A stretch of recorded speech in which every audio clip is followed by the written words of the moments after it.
I'm your friend, Dr. Charles Apoki. Dr. Charles Apoki. That name is sounding very interesting nowadays. Dr. Charles Apoki. Some of you don't know why I emphasize Apoki. It is my surname is one of the most mispronounced names in Nigeria. You will tell somebody, I am Dr. Charles Apoki. He will still call you Aboki. He will still call you Apoki. He will still call you Adoki or Apochi. I've stayed with somebody very close to me for years. He still calls me Apochi. Some will call me Apoki. They don't know how to pronounce my surname. So I always say Dr. Charles Apoki so that they can remember. That's interesting. Just to remind you that on the 18th of April, which is Easter Monday, a public holiday, we'll be holding a ministers' conference. It's not a conference for only ordained ministers. It's a conference for those who love God, who want to serve God, who are tired of the present state of the church. As I said, some of us, some Sundays we wake up and we don't feel like going to church.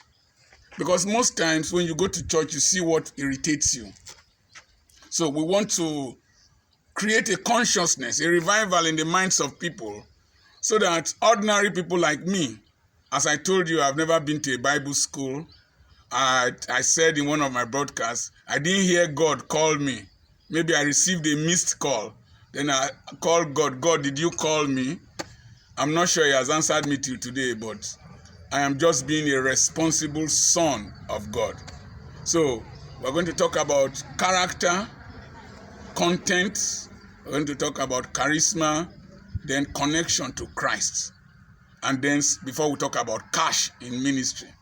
People put cash first in ministry before Christ. People put crowd first before Christ. People put charisma first before character. And that's why we have these flaws we are seeing among clergymen. And then Reverend Samson Bojo is going to talk about the deception of the anointing. You can be anointed and things will be happening, but you will miss heaven. You will miss the kingdom of God. When I talk about heaven, I did a post sometime, and one half-educated somebody who lives in one of the countries overseas just said that he has a problem with Nigerian education. That imagine I finished talking very brilliantly, then I talked about heaven. If you like it or not, there is hell and there is heaven. There is punishment and there is reward for our stay here on earth. You are not more educated than me. You are not more read than me. Some of the rubbish you have read, I've read them before. I've read Lobsarampa, Abdul Rushin. I've read so many things. Don't think I'm an ordinary pastor. You just come with half education. You come with half knowledge, disjointed knowledge in your brain, and you think you can just want to humiliate people like me. Don't try it with my post. Understand? And then Egboduko Charles is the pastor of Heroes of Faith at Abuja. He's going to talk about technology, the internet, and modern ministry. Today, I want to talk about inertia. I've written about inertia before. Maybe I've spoken about inertia, but I want to bring it back home. Inertia is that reluctance to start when you are supposed to start. Is that hindrance? Is that limitation? Is that reluctance? Sometimes that leads to procrastination when I'm ready, when I'm set, when I have more money before you start. And you discover that you hardly start anything. And for some of you, you have gotten to the age bracket of 40, 50. To build a house is difficult. Thinking about relocating to Nigeria from overseas is difficult for you. You are thinking about the perfect time and all that. And the resultant effect is that time is going. I was just walking through this corridor and I came to realize that I started pursuing life very early. Deliberately pursuing life very early. I got married at 26 as a youth corper. I decided to get married. And I got married. I didn't have enough money in my account. I think I had 54 naira. And I told my sister-in-law I was going to get married. And I went back to Aba. I was even seeing patients, consulting inside chemists, patent medicine stores to get 5 naira so that I could buy the drinks and whatever were needed for the marriage. So once inertia, for you to break inertia, you must make up your mind. Number 2, you must hate where you are. You must hate the level you are in. You must hate what you are doing. You must hate the frustrations associated with it. Number 2, you must take a step. The first step is the most difficult. Once you take the first step, you will see that the next step is much easier. To save your first 10,000 naira is most difficult. But if you can discipline yourself and start to save it, to save the next 100 is easier, 100,000. And to save the next 1 million is much easier. So the same thing with dollars. Break the barrier, break the limitation, break the fear. Another thing that can hinder you is what will people say? What will people say? They will talk, whether you do or not, then go talk, then get mouths. You see, the cheapest thing, in fact, the first organ to function externally is the mouth. The baby is born, it starts crying. Mouth, no zip. They will talk. They have freedom to talk, criticize, analyze, gossip, do whatever. Don't listen to them.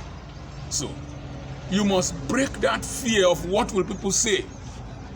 What will people say? You break the fear. What of my competent people who have been there before me? Break that fear. As immediately you are able to break that fear and of what people will say, and you start to do what you are doing, then it's one of the greatest freedoms you have. Now, the next thing is that you must break the fear, the concept of either or.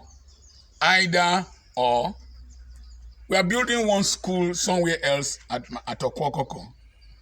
And the intention was to finish building that one before starting this. Until I read in a book that you can do several things simultaneously if you prioritize. And in fact, the more you attempt to do, the more God brings ideas and resources. So I started this. I was scared that my wife would disapprove, but I started it.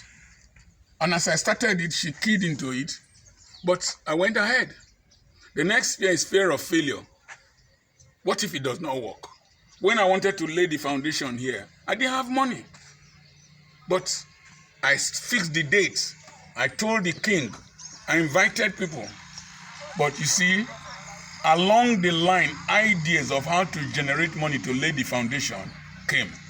I was able, God helped me. That was the period Gary price went up, and I was uprooting cassava and processing and selling. And so we dug the foundation. And then there were the blocks around. The blocks were there. We dug the foundation, and then it was remaining filling. Filling was scary. I thought it was going to take up to 200 trips of sand. And for 15,000 naira per trip of sand, it will cost me about 3 million. And I didn't have 1 million. But I started. As I started to feel, somebody sent in 1 million from the United States. I started to feel, I saw somebody, I just wished him happy birthday, and he sent me 100,000 from the United States. I said, let me start wishing people happy birthday. So I started wishing people happy birthday, whether they will send money, until I wished a dead man happy birthday. And the children said that their father had died.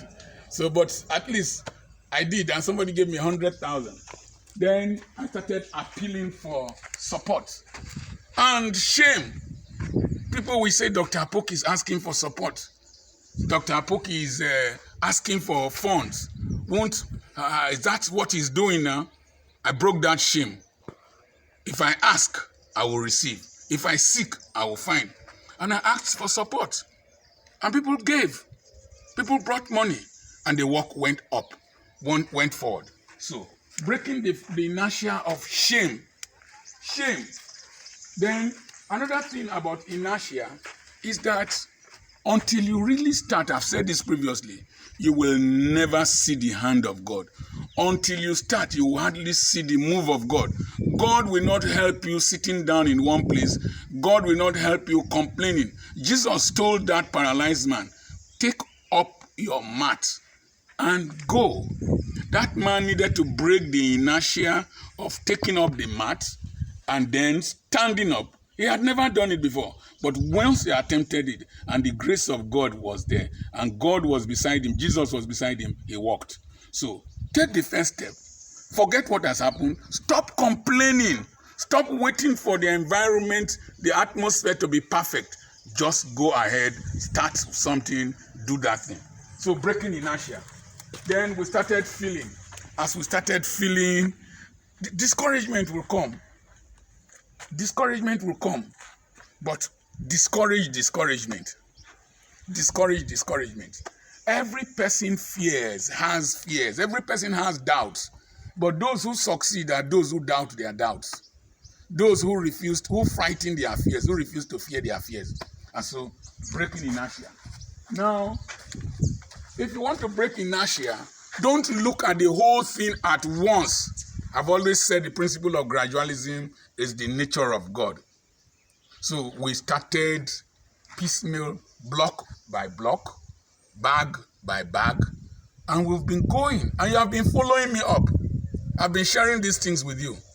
It's a small project compared to Dangote. It's a small project compared to Tedola. But I know be Dangote or Adeleke. I be Dr. Apoki and I dey okay. I'm doing it at my own pace. So I will devise this formula. If you just think about the thing holistically, when I have money, I'll just, no. You see, we started from this side, took this side up, did the lintel at this side. You see, the planning is like prophecy. And when you speak it forth, God registers it. The earth registers it. The environment registers it. And they start reacting in your favor. So the plan I spoke out has become a prophecy. We've started doing the pillars here. You know, ironically, when I think that I've gotten to a bus stop, God sends a helicopter to come and pick me up. And so we are doing this pillars. I bought plank, money came, bought plank. We are doing these pillars, doing this side, we'll do it to that place. As we do it to that place, we will transfer whatever is here to the other side. We'll have rods. If they are not enough, money will come. We will buy. The Lord shall supply all my needs. So you need to create the needs. The fear of your previous failures. Maybe you have failed before. It's not compulsory you will fail again. Learn from your previous mistakes. Go ahead and do them better so that you don't fail. Every person fails. Don't listen to testimonies of people that just behave as if they are superstars. I have failed severally. Failed in several aspects of life. Even this English I'm speaking to you, I didn't pass it well.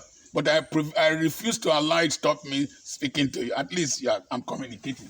So fear of your previous failures. The next thing is fear. You see, another thing that you need to break is the comments people will make about what it will cost you. Oh, roads are expensive. Oh, cement is expensive. Oh, sand has gone to 25,000 naira per trip. But people are building. Not all of them are thieves. Don't ever let it get into your head that every rich man is a criminal. Every rich man has committed one crime or the other. You that is poor, you are still committing crimes without being rich. It's not every poor man that is a saint. Neither is it every rich man that is a criminal. So forget that. Roads are expensive. Cement is expensive. People are still building. People are still building. Break that spirit. Oh, COVID is preventing people from traveling. People are still traveling.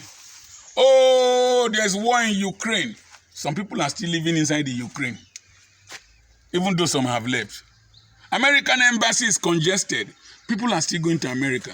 When I'm phoning, if I'm told that network busy, I don't stop. I keep pressing the phone. What are the people doing in the busy network? What are they busy doing in the network? Let me contribute to the busyness in the network. I'm not the one that will subtract myself. Prices are going up. Look for a service to do that you will also increase the price of your service. Then so that you can also get money. But believe God. Believe God. I have an inexhaustible faith in God that whatever he starts with me, he will conclude it. I don't believe, I am not the typical quaking and praying and shouting Christian. No, I believe in his grace. I believe in his mercy. And I believe in his love for me. The God that can dig a well for Ishmael can do anything for you if you passionately cry unto him.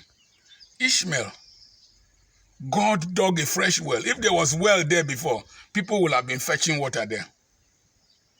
How did Ishmael get a rope to fetch water when Jesus himself needed somebody to help him to fetch water to drink? When God dug the well of Ishmael, it was filled to the brim.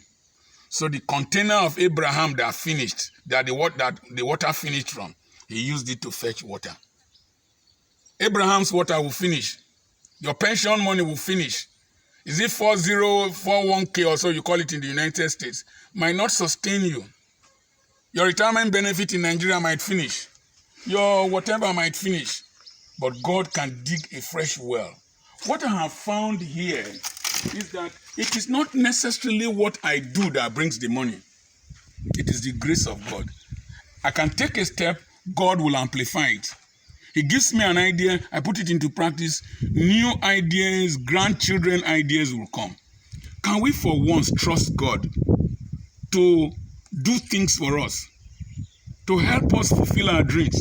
Some of us, we have been taught to feel as if there are some people that paid a special price, fasted 40 days, did that and did that. That's why God is answering them. Or you read one chapter a day in the Bible, or you read the Bible from the beginning to the end. I'm not against that. I will encourage you to do it. Or you speak in tongues for 3 hours every day. I'm not against that. Or you prayed like John Knox and your knees turned to camel, and where you were breathing into was stained with the breath of your nostrils. I'm not against that. But let me tell you, it is not by works. It is by the grace of God. We'll put in effort, but God's grace is sufficient. So he has given us all that pertains to life and godliness through the knowledge of our Lord Jesus Christ. One of the things that has helped me is that the consciousness that I'm doing God's will. I don't need this house. I don't need to build this place. My children will not come to school here. They can do well without this, whatever I'm doing. Once you have the establishment of the basilia, the territorial space and occupancy of Jesus Christ in your mind and humanity in mind, you will discover that everything you need to establish it, God will provide. So, one of the things I have found about breaking inertia is that never look down on your ability. Never look down on your ability.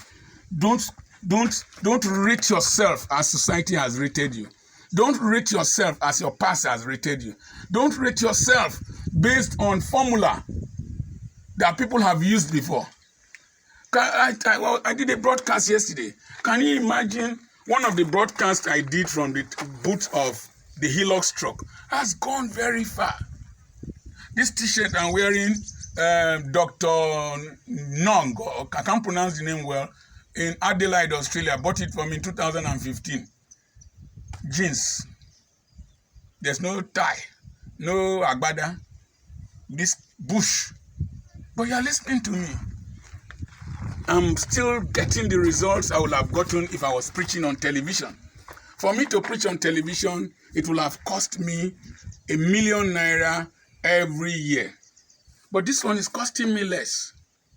I'll soon design a studio inside my building where I will be doing interactions, we'll be doing interviews, you'll be calling in and all that. It's in the pipeline. We've selected the place. We're going to design everything. But we're starting with this. So start. Mrs. Apoki said the best way to start is to start. If you're afraid of starting small, you can never grow big. But never let your mates meet you where they left you. Always keep improving on yourself. That's Mrs. Apoki. I remain your friend, Dr. Charles Apoki. God bless you.